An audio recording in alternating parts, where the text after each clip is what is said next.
Marami pang lugar sa bansa ang nagpailaw na ng kani-kanilang naglalakihang Christmas tree. May ilan ding nagbida ng iba pa nilang pamaskong display at paandar.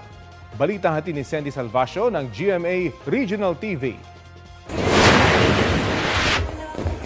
Magical Christmas ang pwedeng maranasan sa Tayug, Pangasinan. Tampok ang kastilyong puno ng makukulay na ilaw at flower designs. Mayroon ding panda at polar bear.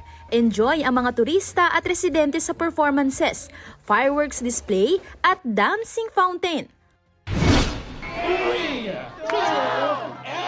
Sa Alaminos City, Pangasinan, bida ang Christmas tree topper nilang isang clam na may lamang perlas. Simbolo raw ito ng pagbabago at kagandahan. Pinailawan na rin ang 40-meter giant Christmas tree sa Lawag, Ilocos Norte. Mayroon ding giant chair at balikbayan box sa tabi ng Christmas tree na patok sa mga bata. Bukod sa kumukuti-kutitap, umiikot ang higanting Christmas tree sa Bai City, Negros Oriental.